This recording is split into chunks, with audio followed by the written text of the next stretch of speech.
بسم اللہ الرحمن الرحیم هو الحبیب الذی ترجا شفاعتہ لکل حول من الاحوال مقتحم۔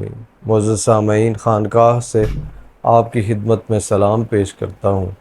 تذکرہ مثنوی مولانا روم رحمۃ اللہ علیہ چل رہا ہے، تو آپ فرماتے ہیں کہ سلطان محمود غزنوی ایک بہت جری اور عظیم مسلم بادشاہ گزرے ہیں۔ وہ غریب پرور بھی تھے۔ انہوں نے غریب لوگوں کے لیے ایک بازار قائم کر رکھا تھا جو ہر جمعۃ المبارک کو لگایا جاتا، اور ضرورت زندگی کی تمام اشیاء اس میں رکھی جاتی، اور اعلان کیا جاتا کہ جتنے غریب لوگ ہیں جو خریداری کی طاقت نہیں رکھتے وہ آئیں اور بازار میں سے اپنے لیے جو کچھ ان کو چاہیے بلا معاوضہ لے جائیں۔ اور اس کو چیک اینڈ بیلنس کے لیے بادشاہ سلامت خود بھی تشریف رکھتے تھے اس بازار میں، کسی ایک جگہ پہ بیٹھ جاتے اور نگرانی کرتے۔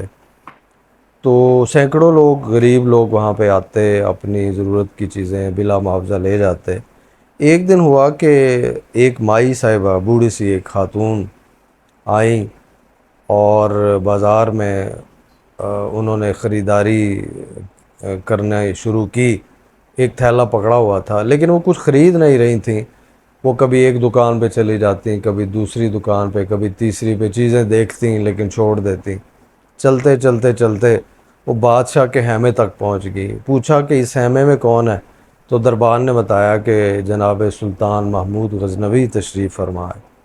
تو مائی صاحبہ نے کہا کہ میں ان کو مل سکتی ہوں؟ انہوں نے کہا جی ضرور، آپ لوگوں کے لیے بیٹھے ہوئے ہیں۔ تو مائی اندر چلی گئی، بادشاہ کو سلام کیا، بیٹھ گئی۔ تو بادشاہ نے کہا کہ مائی جی، آپ کا یہ تھیلا تو اسی طرح خالی ہے، تو آپ نے کچھ خریدا نہیں۔ تو مائی جی نے کہا کہ بادشاہ سلامت، اللہ آپ کی شان کو بلند کرے، آپ غریب پرور ہیں، بندہ نواز ہیں، ہر چیز یہاں پہ میسر ہے، تو لیکن جو چیز مجھے چاہیے میں آپ سے وعدہ لینا چاہتی ہوں کہ آپ مجھے وہ عطا کریں گے۔ تو بادشاہ نے کہا ضرور، آپ جو کچھ بھی حکم فرمائیں گی ہم آپ کو مہیا کریں گے، اور اللہ کی رضا کے لیے مہیا کریں گے۔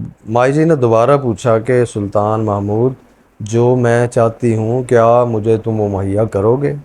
بادشاہ نے کہا بالکل، میں آپ سے وعدہ کرتا ہوں کہ جو کچھ آپ کہیں گی آپ کو مہیا کیا جائے گا۔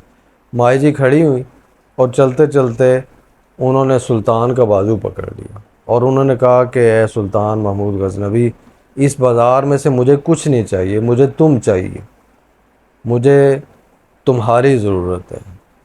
تو بادشاہ نے حیرانی سے کہا کہ مائی جی یہ آپ کیوں کہہ رہی ہیں؟ مجھے آپ کی بات کی سمجھ نہیں آ رہی۔ تو مائی جی نے مسکراتے ہوئے کہا کہ یہ بازار جو ہے کن لوگوں کے لیے آپ نے لگایا؟ بادشاہ نے کہا غریب لوگوں کے لیے۔ اس بادشاہ کا مالک کون ہے؟ بادشاہ نے کہا میں سلطان محمود غزنوی۔ تو مائی نے کہا کہ اگر اس بازار کا مالک ہی میرا ہو جائے تو یہ بازار سارا ہی میرا ہو جائے گا۔ پہلے تو میں نے ایک ایک چیز خریدنی، ایک ایک چیز لینی ہے، لیکن جب یہ بازار کا مالک ہی میرا ہو جائے گا تو پھر سارا بازار ہی میرا ہو جائے گا۔ تو معزز سامعین، حضرت جلال الدین رومی رحمۃ اللہ علیہ نے بڑے، دیکھیں یہ بابے جو ہیں، یہ ہمارے جو صوفیاء ہیں، کس حکمت سے انہوں نے ہمیں مسائل کو سمجھایا ہے، کس حکمت اور دانش مندی سے انہوں نے باتوں کو ہمارے دلوں میں راسخ کیا ہے۔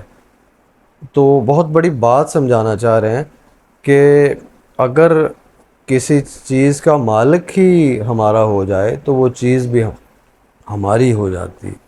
تو دیکھیں اس ساری کائنات کا مالک اللہ رب العزت کی ذات ہے، تو اگر وہ ذات ہی ہماری ہو جائے تو یہ ساری کائنات ہی ہماری ہو جائے گی۔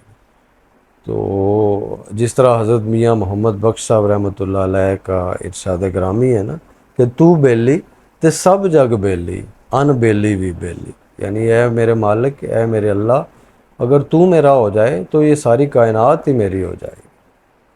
تو اقبال نے بھی کہا نا کہ یہ کی محمد سے وفا تو نے تو ہم تیرے ہیں، یہ جہاں چیز ہے کیا لوح و قلم تیرے ہیں۔ تو یہ لوح و قلم بھی پھر عطا ہو جاتے ہیں جب وہ مالک ہمارا ہو جائے۔ اللہ تعالیٰ ہمیں نصیب فرمائے کہ ہم اس کی بارگاہ تک پہنچیں اور وہ مالک ہمارا مالک ہو جائے۔ والسلام علیکم ورحمۃ اللہ وبرکاتہ۔